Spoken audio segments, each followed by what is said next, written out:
En este video, Sistema Nacional Anticorrupción.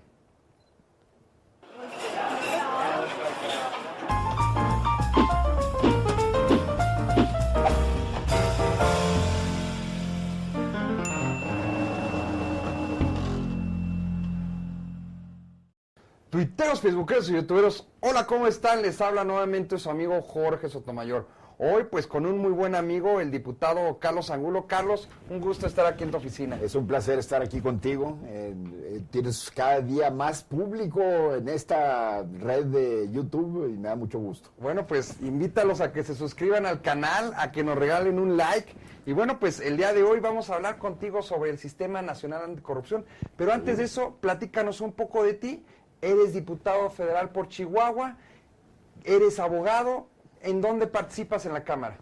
Bueno, en la Cámara estoy en 3 comisiones ordinarias y una comisión especial. Las ordinarias son Justicia, que comparto contigo. Soy el secretario de la Comisión de Derechos Humanos y soy el secretario de la Comisión de Puntos Constitucionales. Ahí nos cayó todo el cúmulo de trabajo de las reformas estructurales.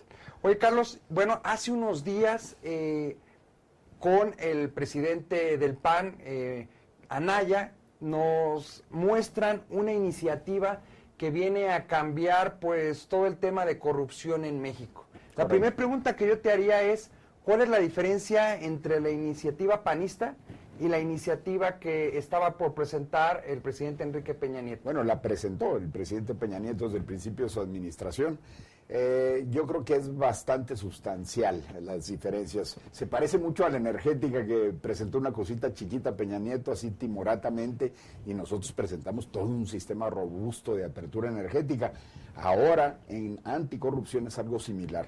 El presidente Peña Nieto presenta la propuesta de una Comisión Nacional Anticorrupción, pero previamente hace iniciativas para desmantelar literalmente la Secretaría de la Función Pública y pasar gran parte de esas funciones de revisión de cuentas, etcétera, a la Secretaría de Hacienda y Crédito Público, como que no tenía ninguna situación de estructura lógica. A ver, yo haría aquí una pausa. Por favor, dile a las personas que nos están viendo aquí en internet qué es la Secretaría de la Función Pública, ¿para qué sirve? La Secretaría de la Función Pública fue ideada en tiempos de Fox y Calderón para los efectos de hacer un sistema nacional de la realización de las actividades burocráticas a nivel federal. Cómo deberían de ser todos los procesos burocráticos, cómo debería de realizarse su función, por eso se llama función pública. Y también para prever acciones de corrupción que pudieran cometer los funcionarios de la Administración Pública Federal.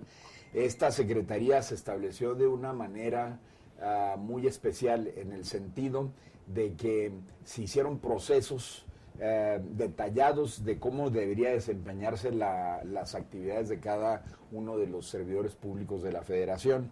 Y luego hubo un entramado de órganos internos de control que hacían funciones de supervisión constante en los diferentes organismos de la Administración Pública Federal. También se estableció muy claramente cuáles eran los derechos y alcances de los puestos públicos de designación por parte de la Administración Pública Federal, para que los servidores públicos hubiera una distinción de servidores públicos de base, que fueran servidores públicos a largo plazo, no al contentillo del órgano correspondiente cuando entraba su titular nuevo, etcétera, a los efectos de tener una administración profesional seria y estable. Bueno, llegó el PRI y prácticamente le dio en la torre a todo ese sistema. Bueno, hay que decirlo que una de las críticas que se tenía con la Secretaría de la Función Pública es que quien estaba en el órgano interno de control era pagado por la dependencia a la que esta persona servía. Correcto. Y trabajaba. Correcto. Y tenía relación y Correcto. el lugar estaba dentro de el edificio pues de la dependencia que él estaba revisando. Correcto. Que fue una de las grandes críticas, ¿no? Correcto. Bueno, pues fue una situación como que llegaba el nuevo titular de una Secretaría de Estado y designaba a el jefe del órgano interno de control de su secretaría, y era su compadre, por así decirlo, ¿no? Gente muy cercana, etcétera. Perdió totalmente para que lo tratara bien. Exacto, perdió totalmente su función los órganos internos de control. Bueno, este sistema lo que hace son varias cosas.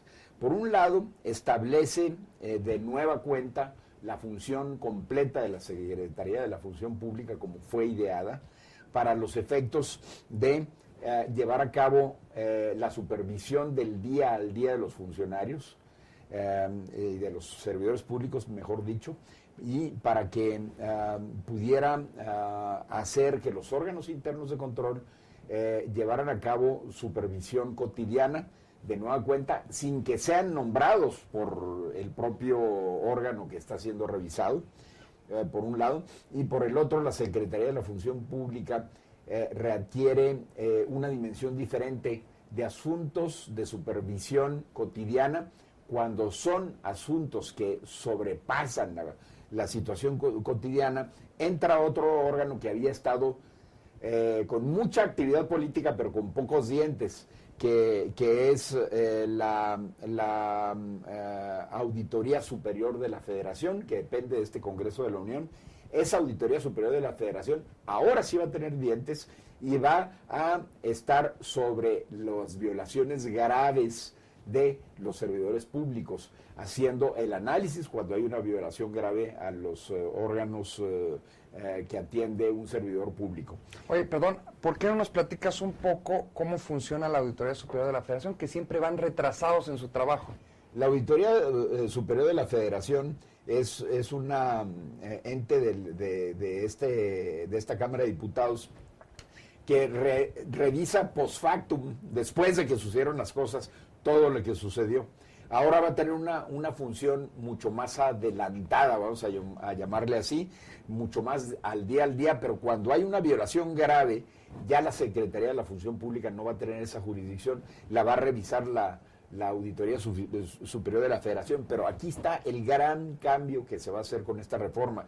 El gran cambio es de que esas autoridades supervisoras no van a ser las sancionadoras, sino que van a entregar el expediente, depende de cómo esté la situación, o a un fiscal general especializado en anticorrupción. Es un fiscal de una fiscalía nueva que se forma con la nueva configuración de la Procuraduría General de la República como órgano autónomo, que se va a llamar Fiscalía General de la República.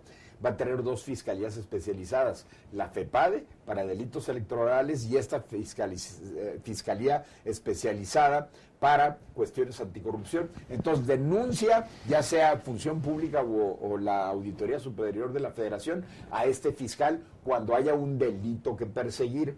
Si no es un delito el que se tiene que perseguir, que amerite pena corporal, entonces lo que hacen es inmediatamente se van al tribunal, que ahora se llama de Justicia Fiscal y Administrativa y va a cambiar de nombre a Tribunal de Justicia Administrativa, para que ese tribunal aplique las sanciones correspondientes administrativas a los funcionarios que han violado la ley. Entonces ahora vamos a tener a un grupo de personas que van a investigar. Sí. Y otro grupo de personas que en caso de que en esa investigación salga algo oscuro, van a sancionar. Bueno, pues sancionarán y llevarán a cabo el procedimiento. Y luego tenemos otros órganos que van a estar concatenados en un sistema de 7 organismos, que es Secretaría de Función Pública, Auditoría Superior de la Federación, la Fiscalía Especial Anticorrupción y luego el IFAI, que es el órgano de transparencia, que se va a estar coordinando con Función Pública principalmente, para que todo lo que haga el funcionario o el servidor público se suba a Internet y esté constantemente en línea y hay una plena transparencia día a día, en tiempo real, de lo que hace un servidor público. Voy a dar un ejemplo: carreteras. Se va a hacer una carretera, entonces el proyecto ejecutivo se tiene que subir a Internet, la licitación, como en la reforma constitucional de cuestiones energéticas, se tiene que hacer en vivo, en televisión, totalmente abierto, y todo el desarrollo el proyecto carretero va a estar día a día en Internet. El recurso público que se le aplique tiene que estar día a día en Internet. Si hubo avances de obra, el avance de obra que corresponde, el pago que se hace y así sucesivamente, para que las organizaciones de la sociedad civil, los funcionarios, los competidores de los que ganaron las licitaciones, quien esté interesado pueda estar viendo día a día esto que está pasando. Entonces podemos decir que es una doble vigilancia, la que hace el Estado y la que puede hacer un particular con estos documentos que están subiendo a Internet. De apertura a la transparencia total. Y luego, ahí no termina la historia, el Consejo de la Judicatura Federal va a estar involucrado, porque los jueces no se van a quedar sin ser supervisados. Y hay mucha corrupción en el sistema judicial mexicano que no se ha logrado combatir. Entonces, este órgano va a estar, digamos, ¿cómo le podemos llamar? Baraja de órganos, ¿no? Ramillete de órganos, van a estar coordinados en un solo sistema. Función Pública, Auditoría Superior de la Federación, Fiscal General de la República, en cuanto a corrupción, anticorrupción, el IFAI, que es el órgano de transparencia, el Consejo de la Judicatura y el Tribunal de Justicia Administrativa. Todos van a estar coordinados en el día al día. Ahorita no están coordinados. Con esta reforma constitucional que se va a hacer, va a haber un secretario ejecutivo de esta comisión ejecutiva que se va a hacer de 7 organismos que van a ser designados por los titulares de los organismos por mayoría de votos. Pero ahí no termina la historia. Tenemos 2 órganos más. Un órgano que es, a ese le va a gustar mucho a la ciudadanía, un órgano de participación ciudadana integrado por 5 personas de absoluta probidad, designados por la Cámara de Senadores, por mayoría calificada, donde vayan a estar personas de calibre como Martí, personas como algún rector de una de las universidades más importantes del país, etcétera, de absoluta asociaciones probidad, civiles, asociaciones civiles, etcétera. Van a ser 5 personas que van a estar supervisando constantemente las labores de estos 7 organismos y haciendo opiniones y estando con ellos, acompañándolos en las diferentes sesiones y reportes que vayan rindiendo. Y finalmente va a haber un Consejo Nacional de Ética Pública que va a estar formado aquí por la Administración Pública Federal y Estatal, los gobernadores de los estados, el presidente de la República, con su gabinete, y el Consejo de Ciudadanos que acabo de mencionar. Con este organismo va a ser, digamos, el gran Consejo de Administración Anticorrupción. Luego, el organismo ciudadano es el supervisor de los supervisores. Y estos 7 organismos que acabo de mencionar, desde Función Pública hasta el Tribunal de Justicia Administrativa, los que van a estar llevando a cabo la ejecución del sistema. Con esto no va a ser suficiente, fíjate, Jorge, a pesar de todo este entramado. ¿Sabes por qué? Porque si no tenemos a un país entero dedicado de una manera decidida a portarse bien con su prójimo, no vayamos más allá, es una situación tan sencilla, pórtate bien con tu prójimo, no le hagas a tu prójimo lo que no quieras que te hagan a ti, y con eso estamos del otro lado sin ninguno de estos organismos. Pero tenemos que empezar de un sistema de supervisión a cabalidad, un sistema de supervisión que blinde esta situación. Va a tener que haber mucha educación. Este Consejo Nacional de Ética Pública va a tener que dictar políticas públicas en todos los niveles de la Administración Pública Federal, estatal y municipal para los efectos de que haya una cultura de portarse bien, una cultura de la ética, una cultura de una moral cabal.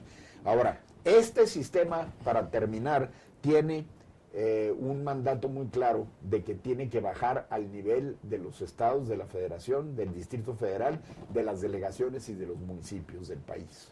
Oye, ahorita dices este tema anticorrupción y me viene a la memoria una entrevista que tuvo el presidente Peña Nieto, donde él decía que, bueno, pues que la corrupción es algo que tenemos por costumbre o que ya tenemos arraigada los mexicanos. Costumbritas la tenemos que eliminar. No podemos vivir en sociedad con cultura que no tiene nada que ver con la ética. Tenemos que eliminar toda esta cultura de estar haciéndole daño a tu prójimo, porque eso es lo que ocasiona la falta de la ética. Esta es la gran respuesta que está pidiendo la ciudadanía en el tema de corrupción. Indudablemente. Bueno, pues como siempre es un gusto No, muchas que nos gracias. recibas. Muchas Tuiteros, gracias. facebookeros y youtuberos, no se olviden de regalarnos un like, de suscribirse aquí al canal, de pues decirnos a quién quieren que entrevistemos, a dónde quieren que vayamos, de qué temas quieren que platiquemos. No se olviden que estamos en www.cafegrillo.com. ¿Qué opinan del Sistema Nacional Anticorrupción? ¿Qué opinan de la propuesta de Acción Nacional? ¿Le falta? ¿Está bien? ¿Le sobra? Ustedes son quienes tienen la mejor palabra, la mejor opinión. Hasta luego.